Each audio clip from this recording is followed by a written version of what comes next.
All right, friends, welcome back to the Strong Life Podcast. We've got a guest today. We don't have guests too often because of my crazy schedule.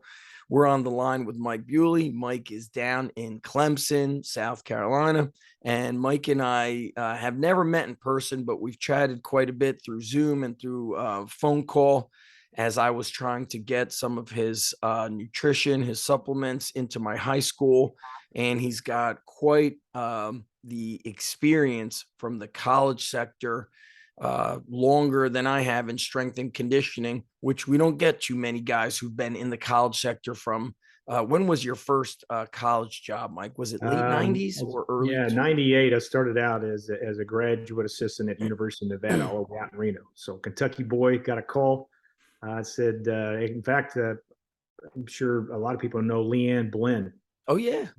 Leanne was my mentor. So Leanne She's in Cataldo at the Arizona. time, just before she married Rich, she was a Uh-huh. part of that staff. So I did a couple of interviews and was lucky enough to have the opportunity to go out there with her and Coach Aaron Shelley, who had broke away when Rob Oviatt was fired in '96, and Bill Curry and all that staff. So a lot of those people dispersed across the country, and one of them was Aaron, and they were looking to start that program up. My mentor at Yeah. Eastern Kentucky in '96, he kind of landed as a fitness director and said, you know what, I'm going to exit out of this crazy world of coaching, but I got this kid, which was me, that he really took a liking to me and saw my passion for strength conditioning and wanting to help people and use the weight room to leverage their athleticism in the hopes that they could experience these championship stories that they wanted to tell. And so that was kind of how I got broken into it.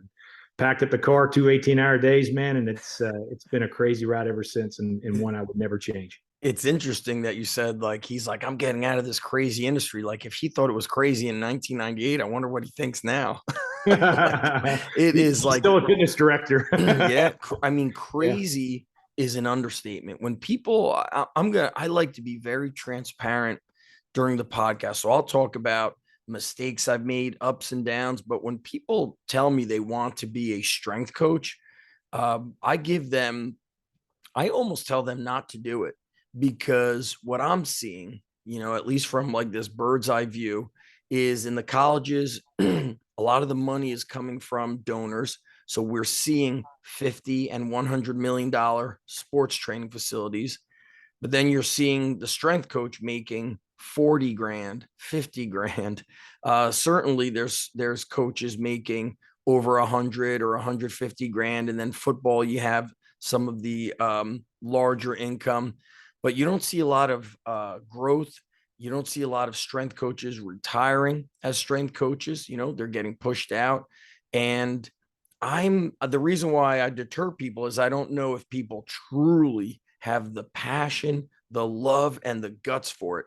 Like, I'll be honest with you, my wife sometimes says, she's like, Zach, you could sell anything. You don't have to, own the gym and do strength and conditioning. And I've spoken to other guys who were strength coaches and got out and started doing something else. And they're like, yeah, I make a lot more money. And then I just train, which is my hobby, but I still have a chip on my shoulder where I'm like, man, I want to prove to even more of the world of what I could do for these athletes. And so, to give some context, I had a dad say, hey, my son is going to go to college and he has this like pre-internship that he needs to do. And he said he wanted to come and do it with you and he wants to be a strength coach. And I'm thinking to myself, I haven't trained your son for like 3+ years. So if he really wanted to do this, he'd be here. And then I said, you're probably going to work 6 days a week and you're going to work holidays and nights and mornings and all these strange times. And I kind of like dissuade him and the dad didn't even respond. Like, I was like, well, I put a lot of effort into that email. So I want to kind of go back and you give people the little like history of where Mike has been from those late 90s. And I'm just going to shut this door, but you could talk, Mike. I'm going to come back in 10 seconds. Sure. So give the listeners, what is the word called? Like what's your resume called in like something Vitali? What is that called? Do you know what I'm saying? Oh, yeah, I know exactly what you're talking about. Yeah, Curricula Vitali. Vitali or whatever. Yeah, sure. And speaking what I'm going to be specifically right on, back. I'm yeah, coming right man. back.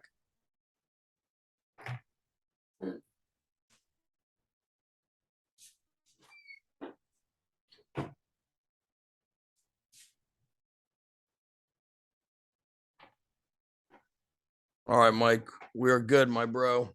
Okay. So, do you want me to speak to how I approach people that are interested in strength conditioning, or just kind of tell a Let's little bit of the let's story give a about it? little like history of all the coaching you've done. Yeah, And sure. then we're gonna get into kind of the business side of stuff. We'll talk training. You and I kind of, the way we for the listeners, the way we said was like we were talking about conditioning and speed training, and that was gonna be like our initial conversation.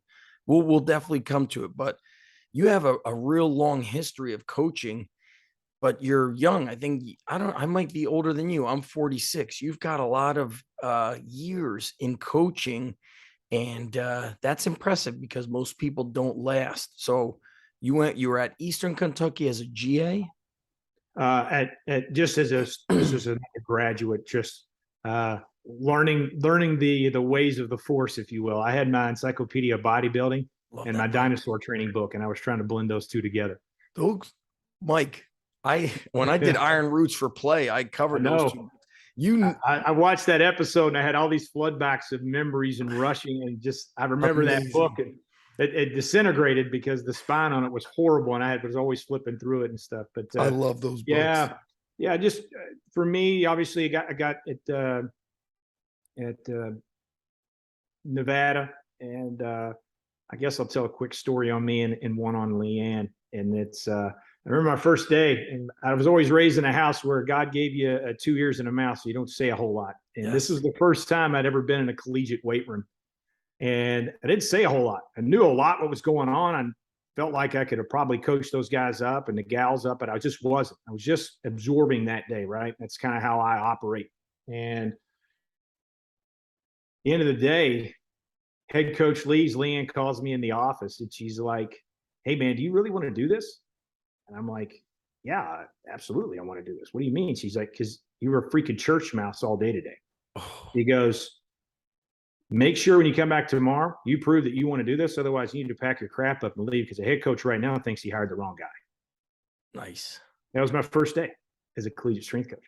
And so you can imagine the next day I showed up with my hair on fire. Good. And, so that was kind of my super introduction into strength and conditioning at the collegiate level, and just fell in love with it. Just earned my spurs there. Leanne actually ended up leaving, which was sad, but also good, because there was such a period there where we didn't have anybody. So it was just me and the head coach. I really kind of earned my spurs, and I was thrown a lot of responsibility in the beginning as a Yes. result of my young career. So I learned a lot and had to take on a lot of roles, and earn the trust of the coaches and the athletic trainers and the medical staff. And here I'm a guy with less than 18 months experience being thrusted in and all that. But I think it really catapulted me to be able to understand and navigate those situations. And so first job, Georgia Southern. Paul Johnson at the time had just lost the championship to Furman the year before they had won. And so he was going at the time to Navy. Mike Brass was going with him. And then Kelly Newhouser was the head strength coach at Georgia Southern. So I had finished my grad school. I'd showed up at the NSCA coaches clinic. And that's when all the coaches used to be there. And I had a backpack full of resumes, and with the determination to get a job, and saw Kelly. And Jason Lascalzo was my roommate in grad school. I think he was actually at Auburn right at the time with Coach Yoxel. And he was like, "Hey, man, that's Kelly Newhouser. You need to go introduce yourself." And I went over, did an interview there, ended up getting the job. 2 weeks later, I'm on a car, and I'm down to Georgia Southern, literally from Reno all the way there. And I think, if anything, I can tell listeners and kids that are trying to maybe break into it, I think they see a high level of specialization in the beginning. And you never want to do that, because you're never going to get that specialized job in the beginning. You need to be working with cheerleading and underwater basket weavers, and anybody that wants to get training university system. You need to do that, because by doing that and having that resume, that's why I got the job at Georgia Southern. I had a background in all these sports, Right. plus football, right, which you're guaranteed you're going to assist with. And one of those teams that I had earned the right to work with was basketball. And this is when Trent Johnson came in there, and Coach Foster had exited out, and they turned that program around. In fact, Mark Fox was a graduate assistant who was the head coach at Georgia, who's now out in California at Cal. He was a GA there when I was a GA. And so, I think he'd get along in this profession long enough that I ended up coaching this kid at Clemson as a basketball walk-on, Mark Fox. So I think that's how you know you've been in a profession long enough when you start coaching coaches' kids. But I cut my teeth there. Kelly left, went through the whole velocity thing. Tom Melton came in. That was my first introduction to Coach Joey Batson at Clemson. That was probably around 2003. Obviously, Coach Batson was man of legend at that time. Anybody knew him, and Coach Batson taught me we always did an in service, right? So we went to Clemson. That's where Tom Melton had come from. And I sat down with Coach Batson, and we're sitting in there and listening, and my world was opened up to the X's and O's that were beyond strength conditioning. It was the level of intent and culture. Behavior is what you do, and culture is how we express it. Right. What was some of the deeper conversations of beyond the X's and O's? Because I mean, if we look at programs, Mike, if we look at Instagram highlights, we see everybody squatting, cleaning, jumping, sprinting.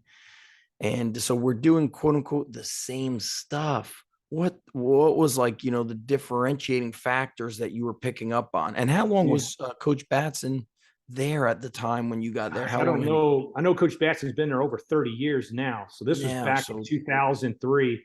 10 years about then. He was there maybe about 10 years. Yeah. So this is what really stood out to me was the level of intent behind the messaging of the training that propped up the culture that the head coach wanted. And so the weight room was an extension of that culture. It was a breeding ground. It was a proving ground to make sure that we battle harden and we deliver our message through the lens of consistent messaging that propped up ultimately what was going to be the theme for that year, and that not only for that year, but was really the continuity of the program, right? So, and I remember Coach Batson we were doing hill sprints up next to the stadium, and he had these signs printed up, and they had the opponent's name on one side of it, right? Yeah. So every week was a theme. It was a promise that when we play this opponent, we're going to kick their butts, right? We're going to impose an indomitable will on that opponent. And it was a reminder that you need to do that. Why are we training so hard right now? Why are we doing this? What's the reason? Mine was, you want to get bigger and stronger? Let's go in the weight room. Let's do it. I'm going to scourge every book there is imaginable around periodization and training, and I'm going to get you where you need to go. And I understood that there was a whole different level of intent behind getting 18-year-old kids to believe in what you're doing, right? At the end of the day, you're trying to marry somebody on the first date as a coach to an athlete. Yeah. And, so that just opened the whole world up to me, and really was probably the tipping point for me to understand that culture is the driving force behind everything we want to do. To me, coaches who always are maybe seeking buy-in aren't letting their kids ask enough questions of why. And that why is, if you can't articulate what you're doing and why you're doing it to a kid, and you don't welcome that, then you probably don't have any business doing it. And that speaks probably more to your inabilities to articulate that, and a misunderstanding of why you're doing it. And maybe you're just doing it because you heard somebody was doing it, or this university or this coach was doing it. And so with all that being said, that really opened up to me, and I really tried to embody that as I progressed forward in my career. I thought I was going to be a football guy through and through. That's what I wanted to do, and basketball consistently kept presenting itself to me. Well, Mike, I don't mean to interrupt. So when you went to Clemson, you were as a football strength coach, or no? There's a whole lot of schools before we get to there. Oh, okay, so, okay. Yeah, so had great success with basketball at both men's and women's at Georgia Southern. Mm-hmm. And basketball kept presenting itself to me as an option to be a head coach for. And I went on a couple of interviews to sharpen my interview skills for football, right? How did you get interviews back then? Because, even like you going to the NSCA CSCS clinic, you were bringing physical printed resumes. Mm-hmm. Yeah. To today, And by the way, you mentioned like how you interned. The guy was like, listen, get it together or you're out. My I posted like an intern opportunity at my gym where I was paying them. I'm paying an intern right now, not Mm-hmm. just financially, but like I'm pouring in my brain, heart, and soul. And one of the applications, or one of the segments of the application was make me a 4 or 5 minute video unlisted on YouTube. Not one person was able to do it. They just Yeah. they just sent me, a resume that they probably sent 20, 30 other people. So here Correct. you are, printed it out. You're got to go and shake hands and meet people. How did you get on these interviews? How did you find out about jobs? Because the internet was very new in the early 2000s still. Yeah. I think it was, I was fortunate enough in the beginning that I, I had learned under coaches that were very well connected in the profession. Mhm. And my name was actually brought up in a national search. So uh, as uh, opportunity to go and do basketball came by way of Dayton, University of Dayton. So Joe Owens was the director of sports performance there, and he sent out uh, letters to all now letters now and emails Mhm. to all of the top 25 programs in the country. And he said, "Did you do an interview with somebody that you thought was great, but this maybe wasn't a fit at the time, or maybe you had somebody in there, but you were really Yep. impressed in that interview?" Smart. So my name was brought up in that, and that was actually uh, through Auburn. I'd actually applied for a job at Auburn with Yox, and Jason Scalzo was there. I was actually going to do baseball, and didn't get the job. And so, hey, listen, we moved on, and I think I applied for 20 jobs before I even got my job away from Southern. How did you apply for jobs back then? Were they online or you had to mail So physical snail those were mail? mail. Yeah, those were basically you would scour the internet. I think Yeah. NCAA had their stuff that you would go on there and Yes. do that. You would hear from coaches. You would just look on there and see. You'd call up coaches who knew coaches, and then those coaches would call them, and they would call you back. It was a very it's not like it is today, of course. I mean, it was you had to pick up a phone and call somebody, and hopefully you were able to capture somebody on the other end of that line and be able to speak to them. And these are landlines now; these weren't cell phones. This is I didn't Yeah. even have a cell phone. You could, I feel like on a phone, you can feel somebody's energy. For sure. Now I guess I'm quote unquote feeling their energy. If their resume is like a total cut and paste, is there some like individuality with how they approach that thing? So it's just interesting. The convenience of things now makes it easier. Now, if you speak to somebody like Ron McKeefrey, when they post a position, he said they get over 300 applicants. Yeah. That's Yeah. insane. Yeah. I think for the Dayton job, believe it or not, I think they had somewhere in the upwards of 100 applicants. And what And year was that? this was in 2006. And so to get to the top of that list, at least from what I've heard, is somebody calls and says, hey, I interviewed Mike or I've worked with Mike. Put him on your top three, get his resume to the top. Is that how it worked? Yeah, I sent my resume. They said, "Hey, listen, we're interested. Your name was brought up as someone would be a viable candidate for this position. Would you be willing to forward your resume and a list of references?" And certainly did. And then Nice. that turned into probably broke every HR rule in the book. It was just individual conversations that I started having just around training. Just talk to me about your life, Mike. How'd you get where you're at? What do you want to do? What are your goals? Talk to me about your family. It was Joe is a great person, and it's so. And I remember even meeting with the AD that same style of interview was talk to me about your life. I'm like, okay, college is now I want to go back further than that. Talk to me about you growing up. And I just kind of told the story of Mike Bewley. And Why do you and think they I got to wanted a to point. know? Yeah. Yeah, Why I did got they to a want to point. know that? Well, did I get into that part? It was interesting, and I kind of caught myself like, hey, I feel like I'm talking a lot here. I'm like, no, I'm enjoying your story, and I tell a little bit more, and we finally get to present day, and he goes, wow.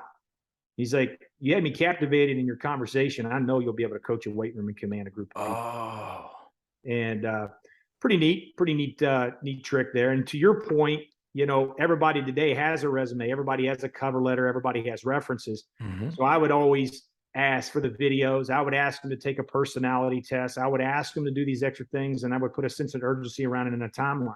And I can't tell you how many times that we took people that looked great on paper, but couldn't meet deadlines, couldn't follow instructions, and we didn't accept them. When And you were like the direct, you're saying when you yeah, back became a when we got to director. Clemson, yeah, for sure. But so got the job at Dayton. I thought I was going to be a football guy, right? Well, I'm in the office with Brian Gregory, the head strength coach or basketball coach, excuse me, part of the Judd Heathcote tree. Tom Izzo, Michigan State, the whole group, and he's like, I want a football strength coach in my basketball weight room, and I'm like, Oh, wow. I'm like, cool, dude, I'll be your guy. Yeah. So great success there. Yeah. Tremendous success through that program. Both men and women. I did the golf team as well, and then kind of made my name there. Really, to be honest with you, kind of was really started introducing a lot of technology there. And I think if I'll segue to that is, I think a lots of times in order for us to bring technology in, we feel like we have to have the technology for the entire team. Well, at the time, I brought a Tendo unit in, and I wanted Tendos for everybody. This is Bert Soren showed me freaking Tendo units, right? And Bert's an awesome guy, and had a lot of conversations with him around that. And so I was like, you know what? I'm going to try to get one of these units. So the university said, we'll get you one unit. Well, then I took that one unit, practiced on myself, took my walk-ons, and I'm like, if I screw my walk-ons up, nobody's going to be mad, you know, and learned. And so when I came up in an opportunity for me to be able to then leave there and go to Georgia Tech, we brought in a full-blown gym-aware system, and I had all that experience. I was able to put that on my resume that said, look, I've worked through velocity-based training. I've understand the system. This is how we put it in. I've done that not only for myself. Now, did I do that on a mass scale? No, but I knew how to implement it. I understood the science behind it, and I knew how to scale that wherever I was going to be at and level it up and be able to come in. And similar with the heart rate stuff. I mean, I talk to people about heart rate training. Gosh, when I got to Dayton, the average stress fracture a year was over 2 on the female side. Okay. And so I used heart rate training to be able to determine, this is before GPS now. Yeah. Right. I used heart rate training to be able to be the gauge of what we were doing. And people are like, well, you know, we don't have technology. I'm like, look, man, I was teaching my kids how to find their pulse in between working sets. I taught them how to proficiently do that. What, like, break that down. So you're having them check their heart rate in between sets, and then how are you like doing a correlation? What were you saying? Stress fractures? Yeah. So we had stress fractures that we were experiencing at where? What? So 2 a year on the women's side. In their back, on their legs? What? In the legs. In the legs. Yeah. So what I started doing was we first started looking at heart rate by just checking in pulses, and just like we have percentage sheets that we used to print out and hang up, like when we were doing the old periodization blocks and stuff, right? I had the same thing for each one of my athletes in terms of their max heart rate and where their percentages were, right? And they knew how to do that. And I taught them that, and then technology kind of caught up with the idea of how can I group train? How can I group see everybody doing that? So I was able to do that, which made my job a lot easier. And it allowed for us to there was no teaching. It's like, put the damn thing on and let's go. And I can read it and understand. And what we determined was that the athletes were basically doing a double overtime game every single day. And so I used a game as a benchmark to determine how much time we spent in zones during the course of a game. Heart rate zones. Yeah. And then and the time and the percentage, and then we relayed that back to practice.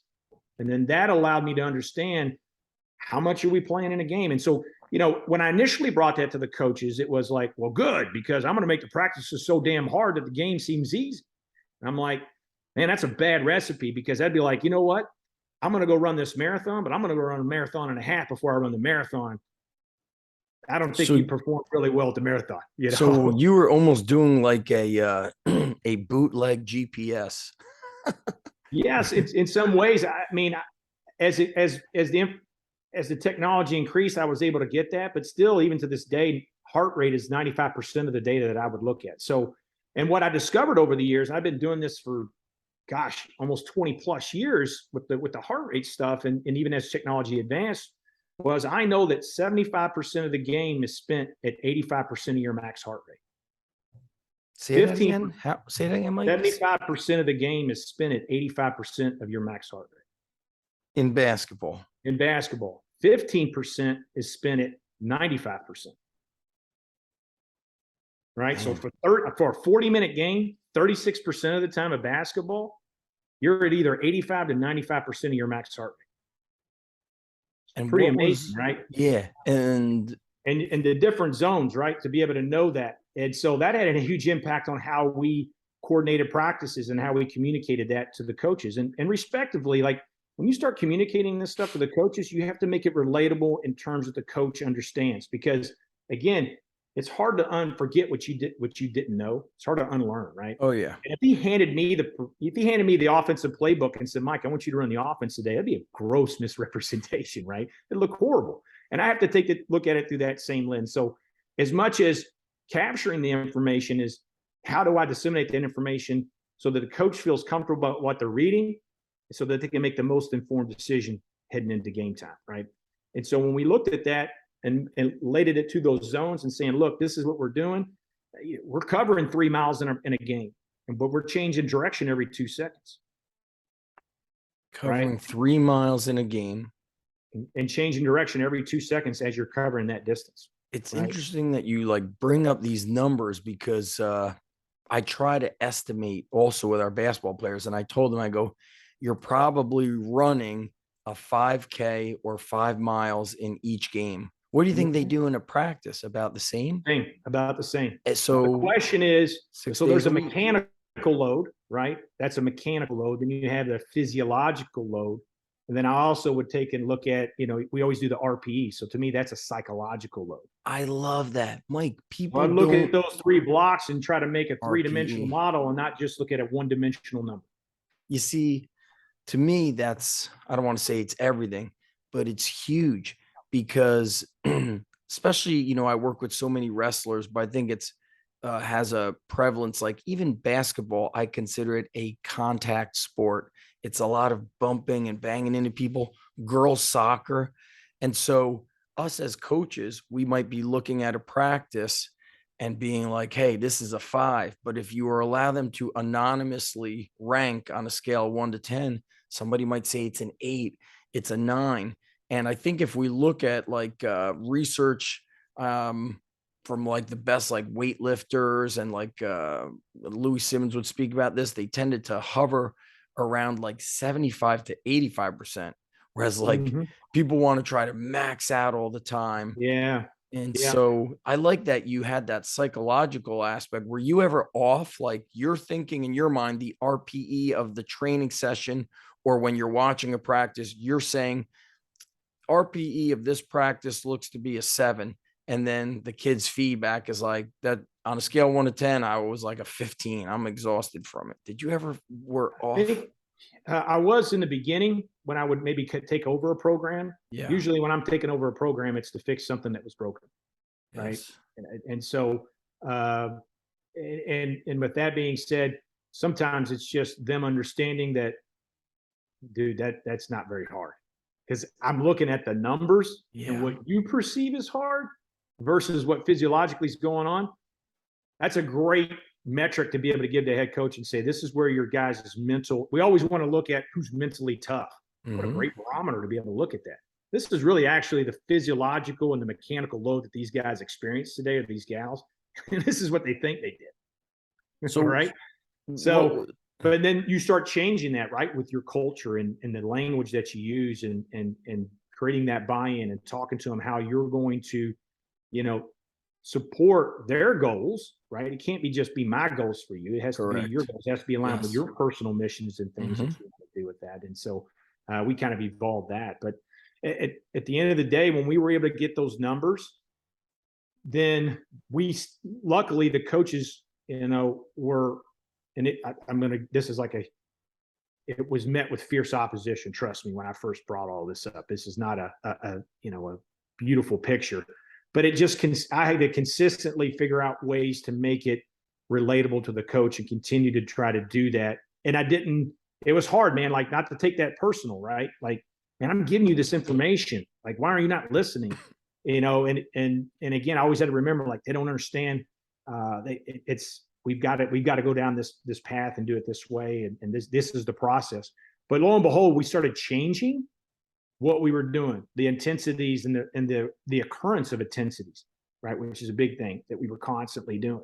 And lo and behold, the stress fractures went away from the team, the women's side, never returned. So, Mike, what was it? They were training too intense, too frequently? Yes, they were basically playing a game, and they were basically playing a double overtime game just about every day heading into competition. So what was, like, if we gave like a simple explanation of how you were able to communicate with the coach to adjust the volume? Yeah, that was the biggest problem for coaches. Yeah, that was the biggest problem for coaches, is their comfortability with changing what they've always done. Right. Yes. And so it was, hey, coach, instead of doing these 3 series of practices or 3 segments of your practice that are back to back to back, let's break those up. Let's interject something in between there, because those are holding people's intensity so long, that's causing the highest level of stress. Right. And lo and behold, when we start, and it became, at the beginning, it was just a simple, let's put free throws in, because when are we going to step to the free throw line? When we're the most tired. Yes. So, the average playing basketball lasts 1 minute and 20 seconds with a 45-second recovery. So let's get them all ramped up, and then let's stop in between there, do a free throw. So now we are putting ourselves in a physiological state of which I'm going to be asked to execute. Specificity. This level of duress. Correct. Sports specificity, right? Yeah. And so we did that. And I remember a shooting practice that I had one time with a coach, and he was like, well, what do you think? And I'm like, here's the thing, coach. We played horse today. We didn't have a shooting practice. He's like, what do you mean? I'm like, again, let's look back at the numbers. 75% of the game is spent at 85% of our max heart rate, 15% at 95. Today, the highest our heart rate ever got as a team was 75%. So that because you felt if they were at that, well, not you felt, your research showed injuries, but also what did the RPE show? Like it like burned the kids out emotionally. Yeah, I tried when I created my RPE scale. The RPE scale was based on what the language the kids used. Coach tried to kill me today. That was a 10, right? Back in the day. Yeah, just trying to listen to what the kids were saying, and then use that as my barometer and my gauge for them. And I didn't use a 10; I used a 1 through 5. Did you do an anonymous? How did you? No, kids were honest. I never shared. I never threw a kid under a bus to the coach or anything like that. I always I would deliver the information to the coach as a group. Now, if there's somebody individually we were concerned with, I would address that with them. Said, listen.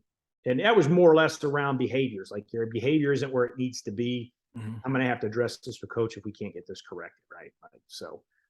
But yeah, that's what we would use that system for. And that was my perceived rate of exertion. Like, that was super easy. Like, I feel fresh. Like, I wanted to stay extra and get shots up. Yeah. Pretty hard. Felt like I played, half a game, that kind of stuff. Coach tried to kill me today. That's the kind of progression that we use in there. And that was just language that the kids used. Yeah. And I like that. I believe in assessing, visually and also the nonverbal, like what did their body language look like? Or what did I overhear them communicating with each other? Like, man, I am dead. Yesterday's practice killed me. They didn't say it to you, but you overheard 2 guys speaking that. And you got to be, yesterday I told the guy who's intern for me, I go, listen, you got to be okay with changing things. So if they come in and they're like hammered shit, if you think, then you might want to do an all arm day, a full bicep, tricep pump up day. And then they're going to be in a better mood. There's no emotional stress. Nobody has to get psyched up to do, a set of 21s, and they'll feel better and we'll come back better the next day. But, that kind of stuff, Mike, you don't really read about in books. I think actually, you mentioned Arnold's Encyclopedia. I think that book has a lot of or tremendous application for strength coaches, because Arnold talks about training partners. He spoke about that time he was unmotivated because he stepped out on the world gym deck and the sun comes out. He's like, but then I turned around and I see Samir Banu like punishing his biceps and Franco doing, T-bar rows. And I had the best workout. It was interesting that he had that psychological aspect in there. No Strength doubt. coaches today don't read that book, nor do they probably don't even know who Dinosaur Training Brooks Kubik is, Yeah. which I Yeah. think you need that stuff. I see Luke Day, they showed like highlight videos of his staff, and they were like taking the heavy med balls, throwing it. Him and Chip Morton, Chip has been around for a while. Chip used to email me in the early 2000s. He would get the kettlebell videos, the sandbag videos. I saw them like walking under the net while holding a kettlebell. And it was like, wow, finally, I'm seeing a football program that's doing something different than squat, bench, clean, jump. Yeah. I Yeah. think Listen, those things have their place, right? And it's I think again, it's looking at what your program needs, where it is. I mean, and I'll share this. I, I always look back in my career, and I wondered what a disservice I did to those kids that I worked with as a graduate assistant. why, You because know, you like, implemented dinosaur because training, or no, because we were doing football training with a tennis team, right? uh, I didn't know anything. I was a copycat in the beginning. But you evolve that. But interesting enough, I was at a conference and I hadn't seen this kid in 20 years. And maybe this is more for your younger listeners. And I think it's good for coaches to remember too, is yeah. I hadn't seen this kid in 20 years. He was one of my tennis kids. And I look over, I'm like, Chad Stoloff. He's like, Coach Bewley. And I'm like, hey man, great to see you. Great to What see was he you. up to? He was there for this leadership conference. He'd actually turned into being a Division III tennis coach himself. Nice. And we just kind of caught up on all the guys that we trained, where they're at, and this and that. And he goes, man, I'm so glad I got to see you. You had such a profound impact on me personally and as a coach today. And I'm like, wow, what? And I'm thinking like, that's the last thing I expected coming out of his mouth. I had you doing the worst program in the world. And he said, every day I came there, you made me feel like a Heisman Trophy winner. I was a tennis player. He said, when I walked in, he goes, you were the highlight of my day. He's like, even on my team, I didn't experience that because I was a preferred walk-on. And he's like, so I've always carried that with me. I never wanted to make any of my kids that I had the opportunity to coach. I want to always make them feel like that they're one and they're a part of this program. And he said, that's something I always carried with me and I always appreciated about you.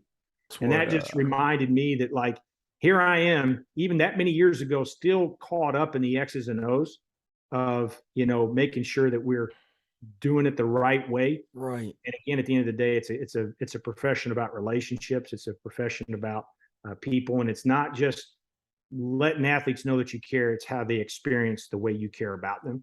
And you got to take that a step further. I'm assuming, myself included, we are getting sometimes more caught up in the X's and O's because now, as we said earlier, so much technology. And I'm sure that's an actual interview question. Like, how are you going to utilize? Do you know how to utilize Catapult? Do you know how to utilize, this and that, Sparta? How are you going to track it? Da, da, da. And what really Brett Bartholomew talks about is like the ability to communicate and relate and to, build that buy-in. And that is such a skill that takes time. I was going to have my last intern. He was so shy and quiet and reserved. Um, we're in a little beach town. And so beachfront, there's like these two bars. And I was so tempted to, I should have said, dude, you should just be a bar back and learn to talk with people or be away. Like every Friday night, do it. And also, so you learn to actually be very tired and have to coach on a Saturday morning. And because those are experiences you get when you are a younger coach. And I, probably should have done that. And you mentioned golf earlier, and this is just some random stuff coming to my mind, but I'm looking at your supplement company, Critical Reload, and I'm thinking of like one of the guys I coach with at the high school. He coaches football and golf, and every year a kid's dad who is his kid's not even in school. The dad donates money to the high school for golf. So they have nice polo shirts, nice pants. And that's also why it's important to get into different coaching groups. So you build this network. Tim Ferriss said 15 plus years ago, your network is your net worth. My daughter plays tennis, and you're, talking about this kid. My daughter, we were in Georgia 2 weeks ago. She had a match that, including like the breaks and all this stuff, it was like 3 hours and 5 minutes. I don't even know how she survived. Her opponent, I thought, was going to like medically forfeit. She was like falling apart. She would not quit. It was Georgia. So it was like, I think 100 plus on the court.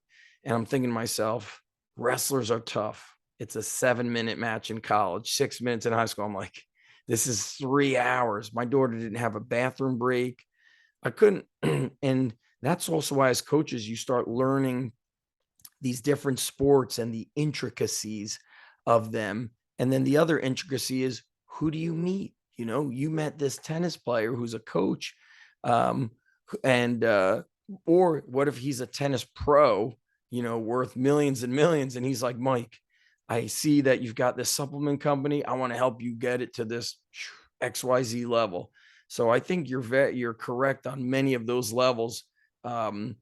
Being able to coach so many teams. I know Joe Ken Big House said like he coached everything when he was young. He said he even coached with his first baby on like the backpack, the front pack. He had the baby on him while he was coaching. Okay. Who could do that?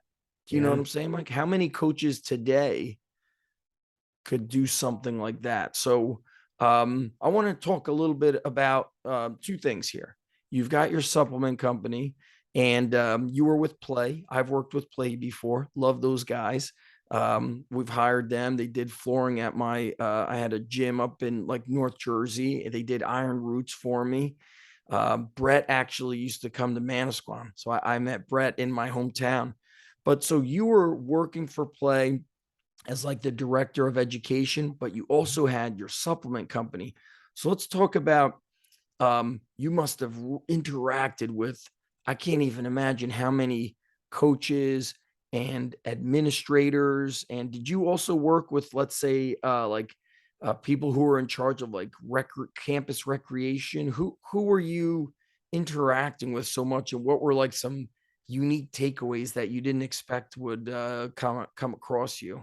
Yeah, it's I actually started Critical Reload, nutrition company, back in 2004 when I was at Oh, Georgia Southern. wow. I didn't Yeah, know that. yeah, I it's been thought it was around like that. 2012. No, it started in 2004, and it came out of the NCAA legislation, which had mandated what was permissible, what wasn't. So that closed the doors on a lot of good things, opened the doors on a lot of bad things.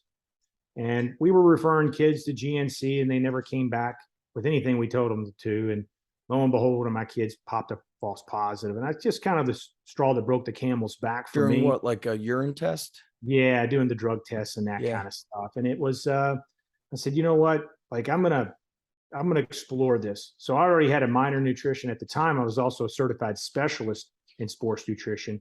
So that was kind of my unique selling point too when I would go in for jobs. Like now everybody has a nutritionist, right? But it carries a lot of weight.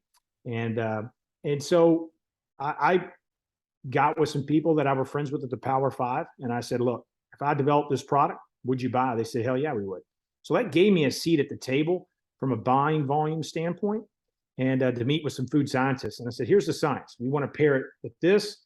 These are the nutrients that we want. This is the indigenous amino acid profile. And in fact, we didn't really create. I had no interest in creating a dietary supplement. I wanted a nutritional product. So Critical Reload is not a dietary supplement. It's actually a nutritional product, and it's something that it's just food based. And so we found a food manufacturer that's GMP certified, FDA regulated. There's no deer antler X or testosterone wine here. This is Right. food. This is where it's manufactured. Now we do informed choice, third party testing, because we do outsource our protein. But I created all that out of a need, and so it's crazy, man. We got into football, like the NFL. I was in NASCARs and the pro bass fishing. We worked with Blackwater. We were over there in military in Iraq, Desert Oh Storm, my, did all of that stuff. that's And it was amazing. probably around 2016 that we started, maybe 12. We started really kind of maybe finding a home at the high school. I think around that time, high schools were really starting to look at colleges. Were always kind of their barometer saying, hey, what are they Correct. doing? Is there something that we can maybe do or Yes. mimic of what they're doing? And so we started seeing this interest from the high school level. And we really just kind of shifted gears, because as great and cool all those things were, like I was working with Andy Reid at the Eagles at the time there. And when his son had passed away, we basically made a special bottle for him because he was the guy in charge of their supplements. There's so many things that we were involved with even that. We were even doing some stuff with EAS at the time to kind of to offset some of the stuff that we had. I know Sean Phillips. He told me when I used to buy EAS in the 90s, mid 90s, I was buying EAS. I was actually, remember Myoplex from tasted like cement. Yeah, no doubt. So I would drink that, spoon would stand up in it. Yeah, it was brutal. EAS, the gym I trained at, the guy became a distributor, so he had like a box truck, and he was like in his early 20s. He'd tell me, Zach, I didn't even know what to do with all the money. He's like, we were making like 50 grand a month. And Sean Phillips told me that when him and Bill were at the height of EAS, they were making 500 grand a day. Yeah, that's not, I can't say I'm producing anywhere close to those numbers. Yeah, again, it was kind of a hobby for me, and it served the interest of what I wanted to do. And it lo and behold started serving the interest of coaches that I helped. And I think that probably had more to do with my career as a coach and just people knowing who I was. Sometimes it's not who you know. To me, it's who knows you. I'm shocked they didn't hold it against you, Mike, because I'll be honest, well, there was jobs that didn't. There was jobs that I didn't get because I was transparent when I took the job. I was like, look, I have this side business. It will never interfere with what I do, but I want to be completely transparent. I don't want you to hire me, learn about it, and be like, what the hell? I just didn't think that was a very. I wonder if like my like online presence, some coaches don't like that, directors, or they're like, well, if you're here, this is really all you should be doing. You shouldn't post videos to YouTube and sell, training courses. They view it as, maybe they think it's not what you should be doing. It's unprofessional. You're taking away from something else. But I got to be honest, like I said earlier, when I had 2 children, I was offered a full-time job at a massive university with money that I made when I lived with my parents, when I was, not married. And so you can't support a family. I know that's not why you did it, but that should be some flexibility given, unless they want to say, listen, we got to up the pay for coaches. Who was shipping out Critical Reload in the early 2000s?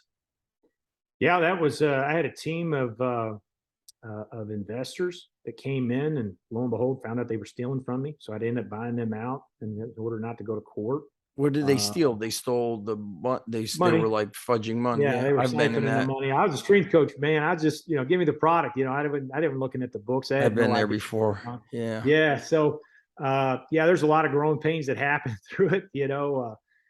It's just something that I've always kind of done, and we've kind of been through all the ups and downs of it, even COVID, and so and we've evolved too. Like I always said, we're kind of a system. So I always knew nutrition was what would allow us to leverage what our kids do. Like 100%. Kid, like, all right, guys, you got 23 hours to go screw up all the good stuff we just did, right? Just joking around. You know what I tell kids? Yeah. I say, I could look at your body and I could see, Pop-Tarts and SpaghettiOs, or I could see steak and eggs and, steak and potatoes. I really can. And I think, Mike, now more than ever, there's this thing of like, only eat whole foods, Well, I'm not my kids and myself, I'm not a full-time exerciser. I don't even know what these people are called, but meaning my kids come home, they have an early dinner, then they go to a sport practice. My daughter's tennis is sometimes an hour away. My son, he'll have a protein shake rather than me having to buy a meal, on the road. And so, and for me, I had a protein shake before this started because I'm on the run right now. And sometimes people are against it, but if I could get a kid to supplement every day with a quality protein shake, maybe add milk and a spoon of peanut butter and some raw honey and a banana, that's a big plus. Yeah. Yeah, you got to meet kids where they're at. I think, Yes. yeah, I always tell the story too, with nutrition. I remember when I came in to Dayton, I came in a really weird time. It was September because the previous coach, which was Daniel Shapiro, who had left for the Sacramento Kings, the great guy Daniel was, and so I had no relationship. However, everybody was showing up at the training room to get taped up for practice, right? With a bag of McDonald's or a bag of Wendy's. Why? Because that's where it was, right next to the arena on their way over from campus to there. Damn. And so the thought was immediately was I could have got on a soapbox and said, "What are you doing? That stuff's horrible for you. What do you?" But I stopped and I go, "Damn, they know the value of getting some energy in them before this practice." Mm-hmm. And I said, "You know what I'm going to do?" I just anonymously I went online and I found healthy menu options off of each one of those, put that list on their locker, and watch the people that were intrinsically motivated around making those decisions themselves. And then I invited to have a conversation. Hey man, I saw you change that to burger for a chicken. I saw you change the fries out for a chili. Yeah, it's important to me. Well, would you like to be able to explore nutrition more as it relates to your performance? Sure, coach. Yeah, they were You know, raising their hands saying by yeah, proving through action. right. And It's so smart. there, and sometimes we chase the lost sheep and lose the flock. And I was just looking like, how can I start a relationship with these guys? Because I'm not going to be Smart. able to do it through the weight room right now. And so nutrition was a springboard for me to be able to do that, which obviously led into a lot of other great things when we started moving into the off season and the season and stuff. So Yeah, very yeah, smart. but I think, and I always say to coaches, look at that. Look at where your kids, because again, I had a kid said, listen, go and find out where your kids are having their meals, meaning, or where they're grabbing and going, kind of like the Yeah. way you talk to them. A lot of people aren't going to put the time in to put a protein shake together and have a sandwich. Just not going to happen. They're going to stop at a convenience store.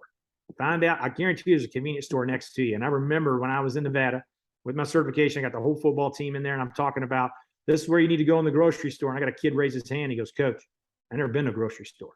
What are you talking about? I said, "Man, I'm going to ghetto, man. We don't have grocery stores." That's right. And I'm like, "Well, where the hell did you eat?" He goes, 7-Eleven. Yeah. And I'm like, "Okay." So that was a huge, like, wow, like, okay, there's a socioeconomic barrier, there's a cultural Yes. barrier and stuff. But find out where the kids are, because the idea of mom staying at home and making the meals and all that's gone. Both parents are working, they're scrounging just to get by. And and so I'm sure that they're stopping in and out. And it was as simple as just making like a list. Go in those stores, you as a coach, find healthy menu items, right? Maybe pull the pictures down on the internet, because that's going to be super easy nowadays. Throw it on there, put it on there and says, "All right, Johnny, I know you go to this, you and your mom stop here, circle what you like on this." And they circle it, say, take a picture with your phone, send that to your mom and say, "This is mom, can you pick this up for me today when you pick me up? Or this is what I want." Yeah, they don't know. They don't We know. They don't know assume. what they don't know. Nobody wakes up and says, "I want to eat like crap today." They just don't Correct. know. And we assume that people even have the most elementary knowledge, but there's parents who now follow fad diets like, hey, I'm going to go keto, I'm going to intermittent fast. And then they make their kids do it. And then you got a 15-year-old whose metabolism is so jacked up. And look, I was speaking with Kip Folks about this, who was the co-founder of Under Armour. He's not with Under Armour anymore. But I was like, Kip, man, you are ripped. And I think he just turned 50. He's like, I just eat venison and elk. And I said, what's interesting is, when I went to Sorenex Winter Strong, there were guys my age and older, like ripped, and they're hunters and they eat what they kill. And he's like, yeah, my kids aren't eating this hormone infested shit from the supermarket. And I'm looking at the kids, at my school, and there's, it's boys everywhere. I live by the beach. Boys have boobs, and it's like it's the shit that they're eating. And guess what? They don't know they don't know what else to eat. Parents don't know. We take it for granted because, Mike, you've spent half your life in colleges, and we read about nutrition and Arnold's, reading Arnold Schwarzenegger's books as a young teenager taught me how to eat. He spoke about eating steak and eggs and chicken and rice and potatoes and one salad a day and drink lots of water. He spoke about bulking up and drinking milk or making protein shakes and adding scoops of ice cream to gain weight. We knew. And that's why I think as a coach, you should read Arnold's stuff because you have to learn how to communicate with kids. What about like, you have your business and now you became the director of plays education, which is a global, it's not just in the South, it's not just America, it was all around the world. And you were with them for 2 years or longer? That's correct. Yeah. Man, like what did you pick up on with like struggles that coaches were going through? Or maybe, I guess to phrase this question, you have this experience pre-internet and now you're working with coaches who are all internet, all software and technology. Like I shared today a podcast about how in 2006, I went to a prison for the day to talk to inmates about training. Would a coach ever do that today and say, you know what, I'm going to go to the local prison and talk to the inmates about lifting, right? They would, I'm using different, and I'm handing out physical resumes and picking up a landline. That's all foreign stuff. So what were you picking up on good, maybe struggles that coaches are going through? And also, like I said earlier, were you working with beyond strength and conditioning? What was like the area who were you also working with beyond strength and conditioning? Yeah, a couple of things there. So I think what was surprising to me was coaches at all levels, young and old, really had not sat down and totally thought about their personal missions, the missions of their programs, their visions, and really laid all of that out. And that was really, for me, my internship, those were kind of the soft skills, right, that I taught in the beginning that I wanted to teach them. Because at the end of the day, most of the kids are going to learn the X's and O's they're going to learn that in the classroom. They're obviously going to learn that in the floor. Like, who wants to go to class where all you had to do was read the book and you didn't even need to show up, right? You want to learn something that's actually truly tangible to be able to apply. And so to me, that's where I saw the biggest value in maybe some of the things that we were doing at play is kind of maybe bringing that heightened sense of awareness. Obviously working with Gary Schofield and starting the high school coaching mentorship and being able to continue to work in that realm. That was a big eye opener for, I think, for a lot of coaches that were in that. They were like, wow, like I had no idea that was a really missing, cog in my wheel, if you will, or spoke in my wheel that it was really, it was talked about. And again, it kind of went back to that Joey Batson thing, right? When I met Coach Batson, it was, there's so much more beyond the X's and O's. And then even to the point too of, all right, you have a philosophy in the weight room. Does it align with what the sport coaches are? Right. And I know that's hard at high school because you got everybody in there doing it. Right. Right. And that could be near next to impossible. But the question is there a theme? How are you making sure that their theme is permeated through the messaging of what you got? It can't just be something you do in the weight room and then there's something that does with a coach. There has to be a blend there. How are you working to make that? So now you have this level of continuity. You have the same consistent messaging. And so that was probably one of the cool things. I always wanted to try to evolve the way we experience information and get it. I thought going to conferences, that was great, but he never saw the information again.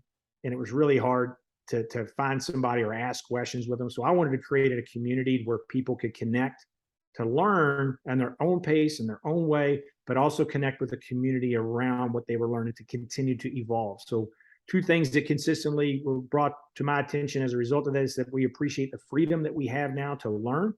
Yes. And more importantly, I appreciate the fact that I've gone into this with these blinders on, these pretenses of what I can and can't do. But when I start to share and collaborate, I discover a whole new different way of doing this. And now I can do more than what maybe I thought I could do. Right. It's like, That's going to not only improve you professionally, but it's going to impact the people that you had the privilege of working with. right. Coaching's not a have to job; it's a get to job, right? And so I think that is a big contributor to that, and more importantly, just I don't know if it did anything for my brand per se. I'd really try to keep Critical Reload separate. I never wanted to get in the I never wanted Brett and Rich to pull me in a room and be like, "What are you doing?" So I always try to keep those two pretty separate. And but it I stepped out of coaching to pursue play because of my children. Yes. And my children, when we moved to Clemson, we took the job from Dayton to Georgia Tech, and then I kicked the Clemson Tigers' butts enough they asked me to be a Tiger. Yeah, we That's moved there. awesome. My wife was 8 months pregnant. When you went to And Clemson? yeah, when I went to and my wife's an athletic trainer, so we thought, man, we're still doing the coaching carousel, right? It's a crazy world. We're still doing it. And then when my daughters were born, that radically changed my perspective on things. It became more important for my kids to call me dad instead of somebody else's to call me coach. I got a lot of coaching left in me, and I hope to have the opportunity to do it again. I think play allowed me to coach the coach, and I still Yes. got the same high that I got from a kid that says, "Coach, now I can dunk. Coach, I'm not tired anymore." I got Yeah. the same now when a coach told me, like, "Man, I never thought of it that way, Coach. You've helped me do X, Y, and Z." Same high, still get to do it. Do I miss coaching? Sure. But my personal mission to my family was way more important. So play, I'm forever indebted to them for giving me the opportunity to do that. And in the midst of that process and getting through the pandemic, my company had a huge explosion, and so I had a decision to make. Do I stay doing play and staying up to 2 or 3 in the morning moonlighting Critical Reload, right? Or do I take this full time and say, look, and see where this might take me? And Yeah. All hopefully right. it's gonna.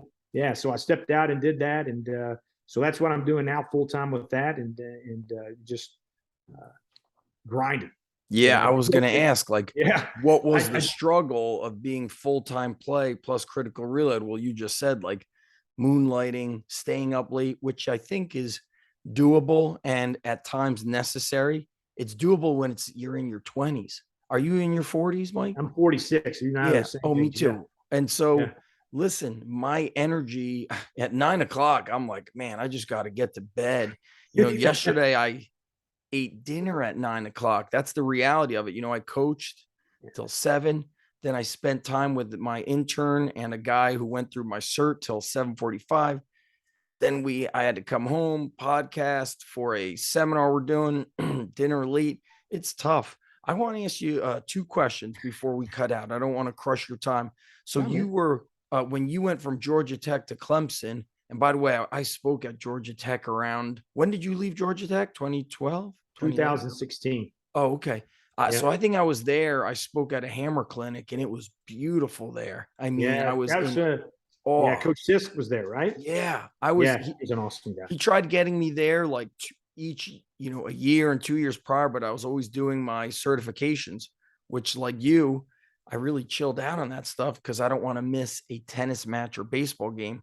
But long Mhm. story short, I'm interested to hear, how does a college call you and recruit you for Clemson? Because that's also how I was hired at Lehigh and Rutgers. I never applied Mhm. for a job. I received a text and then a phone call. Hey, we need you. So how'd that Yeah. happen? So very much the same way my whole career. I never got a job that I applied for. That's I got it. Every job I got in my profession, it found me. And even when I took the job at Clemson, I tried to leave the first year because I had an opportunity to get back closer to home, and I didn't get the job, even though I had an impeccable resume. I didn't get it. why do And, you think you and, didn't and get it? here's a guy with 20 plus years of experience. I got this, all this, and they didn't hire me. They're like, "You're a tremendous coach, but we're going to go a different direction, right?" So Why? Why do they? I sometimes, Mike, I think that's sometimes happening in places where they look at your resume and they're like, we're afraid you'll leave in a year, or we're afraid we can't pay you this. And so they go with somebody who's lesser to just save some money. Well, yeah, I why didn't do you? look at it. Yeah, I didn't look at it as lesser. At the end of the day, that coach knows what's best for his program. So far be it me to tell him that I'm the best Okay, thing for it. interesting. You know, Why do you or going back to the Clemson then, how did that happen? They called yeah. phone So call? Yeah, no, it was funny. So obviously being in the ACC, we see each other Yes. and when I asked that question, I'm like, well, how the hell did you, what piqued your interest? I know how I got here.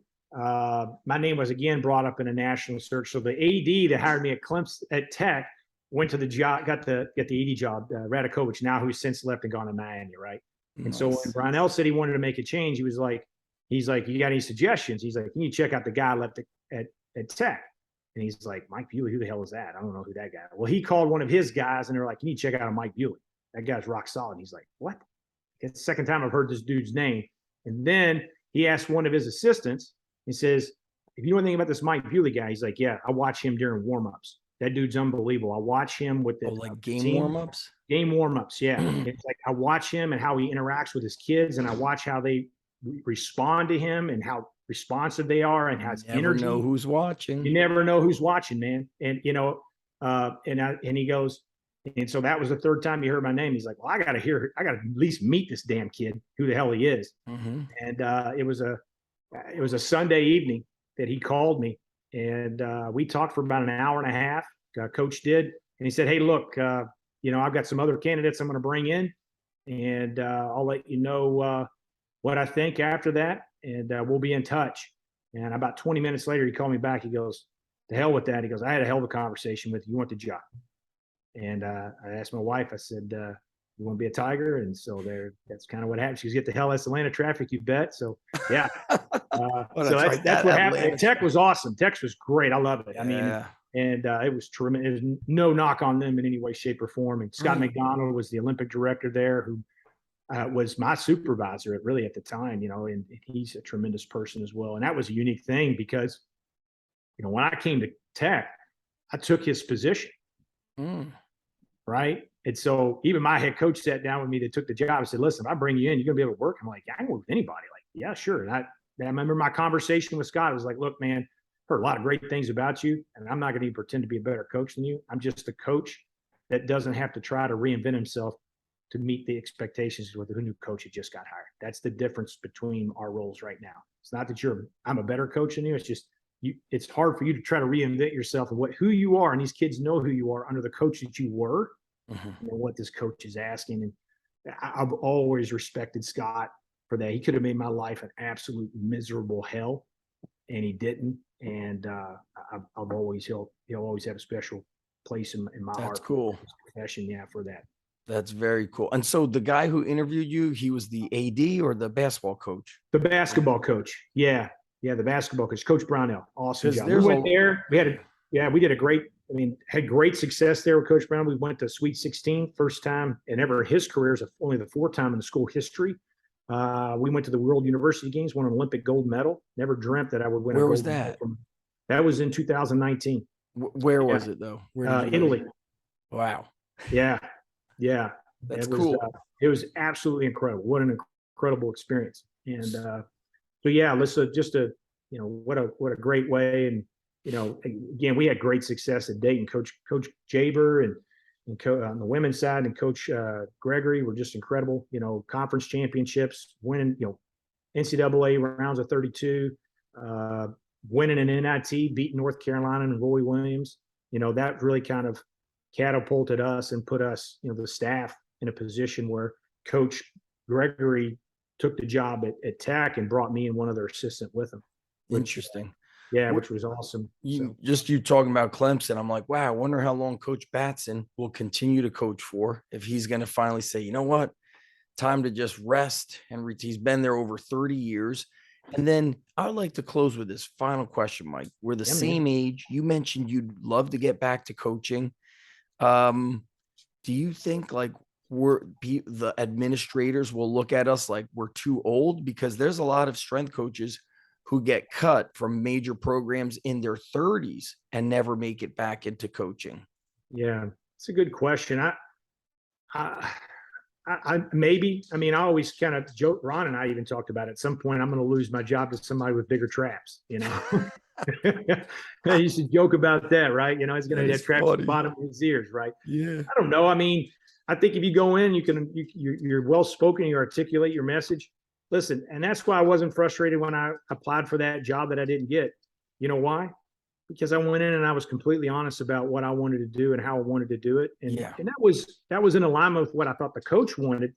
Uh, and, and, and at the end of the day, I didn't, I didn't get the job, and it wasn't because of something I didn't do. It was because it just wasn't a fit. And it's the same way that I got hired in the profession and got my first job.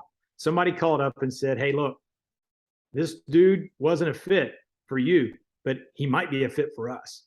You Yeah, know, that's it. You said later that. opportunity, Yeah. you know, That, and I just look at it that way. And, uh, you know, and it's funny too. I talk to young coaches all the time, and I had one that was like, "Yeah, I'm really frustrated. I'm not where I want to be. I want to have a basketball coach." And I'm like, "All right, how long have you been doing this?" He's like, 5 years. And I'm like, I said, "Man, let me tell you something. Look, I started in '98. It wasn't until 2016 that I finally become the director of basketball strength 18 conditioning years. for Yeah. just 30 athletes. That's how long it took me, and you're one today. Like, I know that things move faster now. I know the profession's changed, but the lineage of it isn't. There is a process that you have to go through. And lots of times, even through our internships with those soft skills, was I'm asking the young folks, I'm like, "What do you want to do? Where's your end goal? Like, what do you want?" "I want to be a Power Five school." I'm like, "Okay, you told me you were getting engaged." Like, "Yeah." Mm, "You had a conversation with your wife about the fact that what it's going to take for you to do, the fact that you might have to move? What's your fiance's position on? Does she live next to your family?" "Yeah." "Okay. Do you know you're going to pull her?" They don't even have those conversations. And those it's are the like, realities. yeah, You it's could like, move. yeah, you can just move at a drop of a hat, be pulled away. And like, and again, I'll be honest with you, I didn't think I was going to get married. You know, I was married to the profession. My parents had been divorced. I was like, marriage is that. We don't need to do that.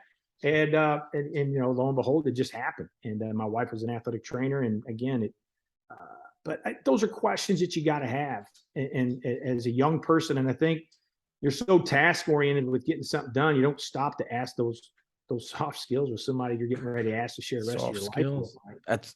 Yeah, you At know. Sore Neck Summer Strong, I was speaking with some younger coaches, and we were watching one of the veteran strength coaches, and these two younger guys picked up a position, as you know, is really exploding in the military. You know, sports performance strength coaches, and they're like, "Man, I don't think I want to do that." They're like, "That guy has been in a new state every 2 years for 20 years." He's like, "I Mhm. don't want to do that."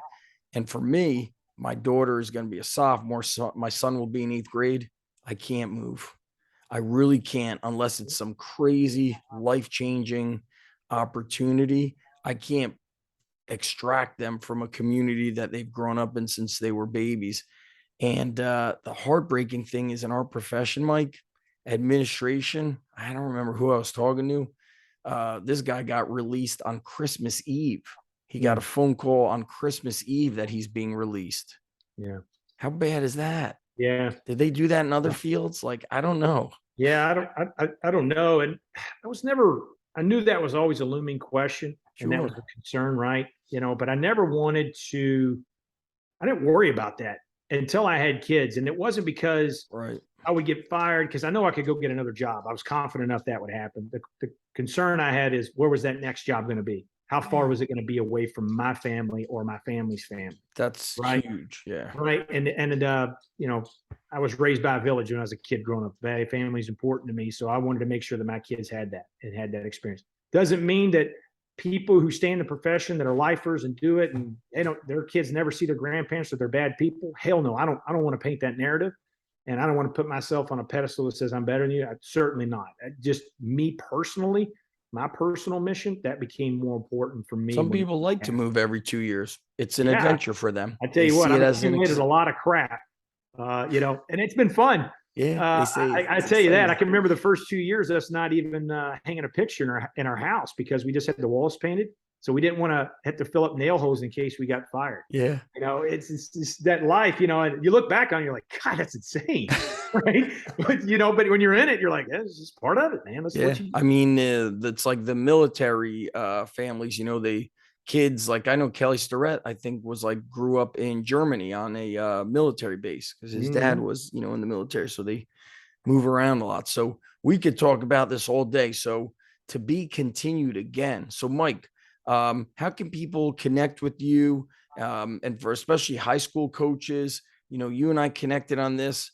It was been I've been at my school for 3 years, and now I'm not in a weight room for the past 2 months. So like the common thing at my school is like everything is uncommon. So, for coaches out there who want to connect with you, want to learn more about Critical Reload, what's best way? You and I connect often through text and inside the NHS SCA Facebook group. So what's a great way for people to reach out?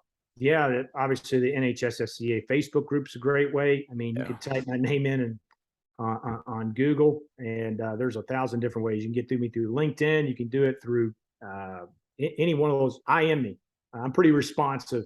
And hell, if you just want to talk shop, I'll talk to you, as I'm going to learn something from you, and hopefully we get to learn something together. And I figured anybody who wants to take the time to talk to me or ask what I have to say, then by God, I should give them undivided attention to You're a do that. beast. And You're a yeah, beast. So so yeah, criticalreload.com. criticalreload.com. And I think, I know there's challenges that schools face with bringing a product in.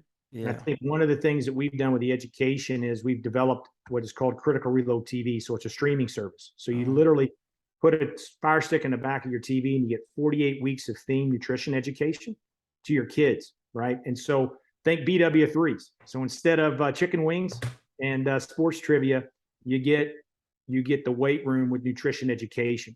And so as active rest between working sets, kids begin to understand nutrition. We've all been there as coaches where we have our cork board, or we've got all these pieces of paper that are like these infographics of nutrition that have, at one time we prophesize, and now the edges of them are all wrinkled up and they're all, the pages was white, now they're yellow. They've been up yeah. there Food forever. We don't even pyramid. address them. This is just new, fresh content that Yeah. kids can actually take their phone, scan the TV. It builds a personal nutrition profile for them, 5-day meal plan, a grocery list for Oh, mom and dad. damn. That's impressive. And to me, that again, if you can't bring the product in, that's okay. Do this for yourself, just like you guard your language in the school, and how you use the words in your culture. Nutrition has that same level of interference that you're gonna see. And I tell coaches this: we always look to colleges to see what they're doing. The average money spent for a nutritionist is $89,000 at the Power Five. That's what they're spending for nutritionists, right? $165 a month. You could have the same level of education to your kids. That's pretty beast. I'm gonna check that out. I didn't Yeah. know that you're on that level. And I guess from a business standpoint, you can grow now that you're doing one thing. Yeah. Yeah. Yeah. Well, this is the same system I used to use with my kids. I had it scrolling on a TV. We've evolved it, obviously, through that. We actually have a national health and education standards curriculum, but that still becomes a challenge for a coach to be able to teach a class here from Sunday to Saturday. It's the same thing. The kids are going to see it probably 3 times a week. It's no more than 10 evolutions of that are coming through that the kids can see. And if you wanted to do quizzing to just see what the kids' knowledges are, we have that capability. A lot of different things there. And we even provide nutritional assistive services as well. I've hired a team of nutritionists, pediatric healthcare specialists, the whole deal, for them to be able to provide that assistive guidance if a parent wants to be able to provide that for their child. No different than me going to hire a speed coach. It's hire a nutritionist to help your kid. Super powerful, my man. Cool. It's gonna be cool to see the growth of it and Thank just you. what's next. Like, can Mike Bewley get back to the colleges in his 50s? Can Mike and Zach get back to the big D1 schools in their 50s when our kids are in college? Yeah, man, that'd be awesome, right? Dude, I'm always like, listen, I'm getting tired of outworking people half my age. It's just too easy. Yeah, All right, Mike, love this it, was man. Hey, thank you so much for this was giving me this great. opportunity to connect with you and share with you. Really Yeah, appreciate it, man. it's Thank been you. awesome. So hang tight, and thanks to everybody for listening or watching. If you're watching on YouTube, please like, comment, and share. Reach out to Mike. Please connect with Mike, see what he's got going on, how you guys can start working together, learning from Mike. And if you're on Apple or anywhere else, hook us up with a review.